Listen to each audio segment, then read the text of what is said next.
Oke guys, jadi Apple baru aja ngerilis 4 iPhone baru, 17 Pro, Pro Max, 17 regular, dan iPhone Air yang super tipis. Perubahannya banyak yang menarik, tapi ada juga yang bikin garuk-garuk kepala. Serius, buat kalian yang belum nonton launching semalam, informasi di video ini bakal menarik banget. Yuk kita bahas. Oke, kita mulai dari model yang paling menarik, yaitu Pro Series, dimana desainnya paling banyak berubah tuh. Intinya, kamera modul iPhone sebelumnya ditarik sampai ke ujung, terus flash mic sama LiDAR taruh di pojok. Yes, gue tahu pemilik Poco X6 Pro pasti mulai gatal buat komen, tapi tahan dulu ya. Habis itu di bagian bawah kotak ini bermaterial kaca berfinishing matte gitu, sama kayak di iPhone 16 Pro, cuman sekotak aja ini. Sisanya dari aluminium, sama dengan framenya juga dari aluminium tuh, jadi udah nggak pakai titanium lagi. Dari info yang gue dapet, emang dibanding titanium, aluminium ini lebih enteng dan pembuangan panasnya lebih baik, jadi diharapkan lebih adem. Tapi tetap aja bakal bikin keki brand lain yang sempet ikut pakai frame titanium juga. Selebihnya masih sama, ada kamera kontrol di kanan dan action button di kiri. Lanjut kita ke bagian depan yang sekarang punya perlindungan lebih maknyus, pakai ceramic shield generasi kedua yang katanya 3 kali lebih tahan goresan dari generasi pertama. Oh ya, BTW kaca yang di bagian belakang tadi pakai ceramic shield 1. Habis itu sekarang layarnya selain lebih terang jadi 3000 nits outdoor peak brightness, ada lapisan anti-reflective coating juga. Jadi kalau ada pantulan cahaya bakal lebih teredam. Sama kayak di S24 dan S25 Ultra nih, ini sih nilai plus banget. Untuk ukuran masih sama, 6,3 inch buat Pro dan 6,9 Pro Max. Secara dimensi juga beda tipis aja, sekitar setengah mili, termasuk tebalnya tuh.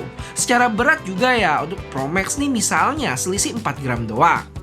Lanjut kita ngomongin performance, pakai chipset A19 Pro yang kalau dibandingin sama iPhone 15 Pro Max, iya 15 Pro Max, karena nggak ada pilihan 16 Pro Max di sini. Lebih cepat 20% untuk CPU dan 50% GPU.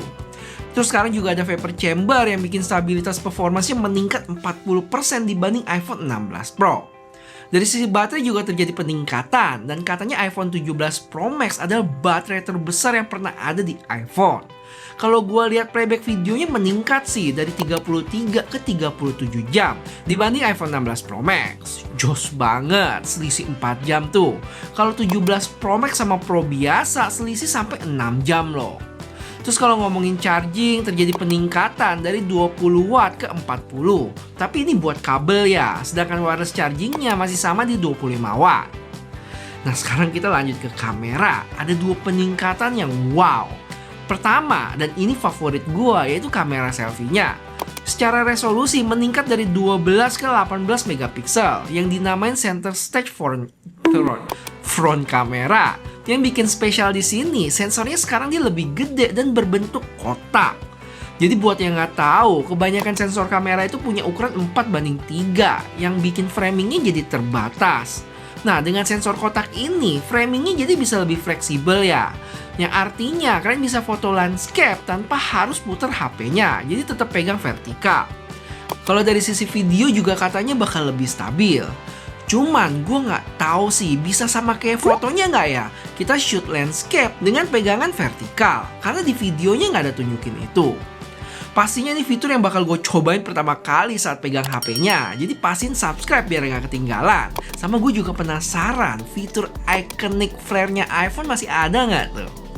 Selain peningkatan selfie, untuk lensa telefoto sekarang 48 megapiksel dari sebelumnya 12 dengan 4 kali optical zoom dan bisa 8 kali zoom juga. Tapi ini hasil crop dari full resolusi. Jadi semua lensa belakangnya rata 48 megapiksel. Apalagi ya? Udah sih kayaknya itu aja. Jadi antara Pro sama Pro Max nggak ada perbedaan secara kamera. Beda di ukuran, layar, sama baterai aja. Terakhir, hampir kelupaan, mari ngomongin warna. Yang mana hero colornya itu cosmic orange. Dan bukan selera gua sih. Sama kayak gua ngeliat HP Poco warna kuning. Nggak jelek, tapi terlalu ngejreng aja buat gua. Untuk orange-nya sendiri, gue berasa mirip kayak orange-nya brandingan Hermes nggak sih? Biar ketularan mewahnya mungkin. Cuma nggak tahu sih kalau lihat aslinya kayak gimana. Paling yang bakal gua pakai antara silver atau deep blue-nya. Coba deh teman-teman bantu vote dong, mending warna apa? Tadinya gue kepikiran hitam, tapi kali ini nggak ada warna hitamnya di Pro version.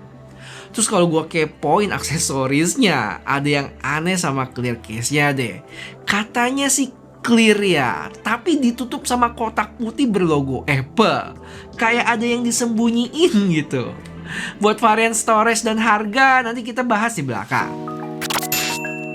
Lanjut kita ke model iPhone yang paling laris, yaitu versi regulernya.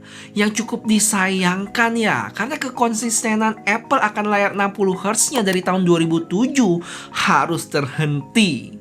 Ya, sekarang iPhone 17 regular dapat fitur ProMotion yang punya refresh rate up to 120Hz. Cuma beda dengan seri Pro yang bisa mulai dari 1Hz, refresh rate iPhone 17 ini mulai dari 10.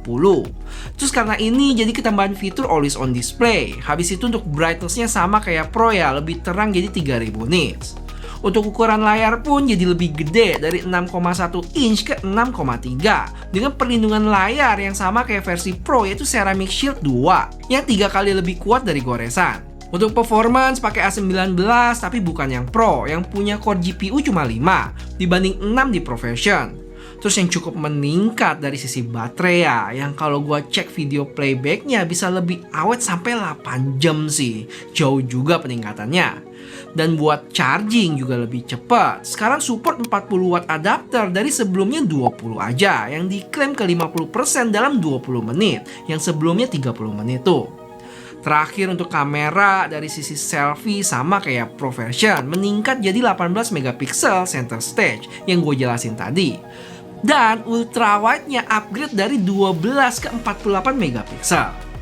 Dan gue lupa kasih tahu kalau semua iPhone baru ini kedapatan fitur wow buat para Apple fanboy, yaitu dual capture video. Intinya bisa rekam kamera depan dan belakang secara bersamaan. Yang kayaknya para Android fanboy udah mulai nguap-nguap nih denger ini. Kalau secara tampilan masih sama sih, terutama kamera modul tuh. Kalau ukuran ada beda 2 mili lebih tinggi karena layarnya lebih gede tadi. Untuk lebar sama tebelnya sih selisih 0,1 mili dengan berat terpaut 7 gram. Paling kalau mau terlihat beda ya incer warna barunya sih, ada lavender, sage, sama mist blue. Plus 2 warna standar ada putih dan hitam. Kalau gue lihat overall warna iPhone 17 ini lebih pudar gitu dibanding iPhone 16. Misalnya gue bandingin birunya atau warna hitam di iPhone 17 lebih pudar ke abu-abuan. Oke, setelah model Pro dan regular, Apple juga keluarin satu HP lagi yaitu iPhone Air yang bisa dibilang pengganti versi Plus. Secara desain benar-benar kelihatan tipis banget ya dengan frame glossy-nya dari titanium. Yang dibilang Apple ini penting ya supaya struktur HP-nya jadi kuat, nggak gampang bengkok. Kayaknya gue pernah denger sih, tapi gue lupa kayaknya itu di mana ya. Kalau buat kamera modulnya memanjang kayak Google Pixel tuh. Cuma buat lensa kameranya masih nonjol. Jadi kalau pakai sambil ditidurin gitu harusnya bakal goyang. Dan walaupun tipis, HP ini juga masih ada kamera kontrol di sebelah kanan dan action button di sebelah kiri. Kalau buat warna total ada 4, 3 warna terang, ada sky blue, light gold, sama white, dan terakhir space black. Untuk ukuran, HP ini punya layar 6,5 inch dengan ketebalan 5,64 mili dan berat 165 gram. Lebih enteng 12 gram dari iPhone 17, 5 gram dari iPhone 16, tapi lebih berat 25 gram dari iPhone 13 mini. Oh ya, layarnya ini juga udah 120Hz, yang mana support AOD bisa turun ke 1Hz dengan tingkat kecerahan yang sama dengan kedua model lainnya di 3000 nits. Terus perlindungan layar juga sama Ceramic Shield 2. Buat performance pakai A19 Pro dengan 5 core GPU. Terus HP ini punya chip khusus bikinan Apple sendiri yang namanya N1 chip yang tanganin wireless connectivity kayak Wi-Fi 7 sama Bluetooth 6. Selain itu Selain itu iPhone Air ini juga pakai modem bikinan Apple ya, yaitu CX1 yang merupakan penerus dari C1 modem yang dipakai iPhone 16e. Diklaim 2 kali lebih cepat dan hemat daya. Kombinasi ini yang bikin HP ini punya video playback yang termasuk oke loh, dapat di 27 jam, selisih 3 jam dari iPhone 17. Dan yang menarik, kalian mesti lihat ini, lebih baik 5 jam dari iPhone 16. Yang mana dari video sehari bersama iPhone 16 gua tahun lalu dapat SOT di 7 jam lebih. Kok gua agak nggak percaya ya sama baterainya iPhone Air ini. Apalagi Apple juga keluarin aksesoris tambahan, yaitu iPhone Air MagSafe Battery yang dijual sekitar 1,7 jutaan.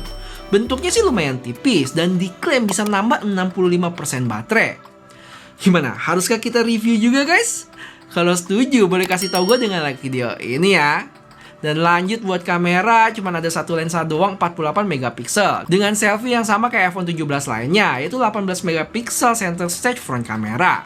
Terus HP ini cuma tersedia buat varian eSIM aja ya, jadi sama sekali nggak bisa dimasukin SIM card fisik. Katanya sih biar baterainya bisa lebih gede. Oh ya, sebelum ngomongin varian dan harga iPhone tadi, sekilas aja kalau di launch tadi, Apple juga ngeluncurin beberapa device baru, kayak AirPods Pro 3 yang punya Active Noise Cancellation yang lebih baik, bisa cek heart rate atau detak jantung, sama bisa tahu berapa kalori yang dibakar, IP57, ada fitur Live Translate, baterai lebih awet, dan lain sebagainya. Habis itu dia juga ada keluarin berbagai macam jam dari Apple Watch 11, Apple Watch SE 3, dan Apple Watch Ultra 3. Oke, lanjut kita ngomongin varian storage, yang mana semua HP ini mulai dari 256GB, jadi nggak ada 128 lagi. Untuk range harga, iPhone Air itu ada di tengah-tengah iPhone 17 Pro dengan iPhone 17 regular. Jadi kayak yang gue bilang sebelumnya, emang ngegantiin posisi versi iPhone Plus-nya itu. Untuk iPhone 17 regular, storage-nya mentok di 512GB aja. Kalau iPhone Air sama iPhone 17 Pro, 1TB. Dan ini baru, buat iPhone 17 Pro Max bisa sampai 2TB loh. Seharga 3.100 Singapura dolar. Atau kalau dirupiahin 40 juta buat sebatang HP berlogo Apple kegigit. Dan ingat, ini baru konversi langsung dari harga Apple Store Singapura. Bakal lebih melonjak kalau kalian bawa HP ini ke Indonesia. Karena mesti bayar pajak secara resmi, supaya emailnya bisa kedaftar dan bisa pakai HP-nya di Indonesia tuh. Dan kalau kalian tertarik dan pengen jadi orang pertama yang pakai HP ini, saran gue sih bakal lebih murah kalau kalian beli dan bawa sendiri ke Indonesia ya, karena ada subsidi 500 USD dari perhitungan pajak. Tapi kalau mager dan pengen tahu beres aja, bisa toel just rekomendasi gue, sg.chipshop. Dijamin aman karena bayar pajak resmi dan pengiriman cepat pakai DHL Express. Atau bisa lebih murah lagi, tunggu keluar resmi di Indonesia. Cuman belum ada info sih kapan ready.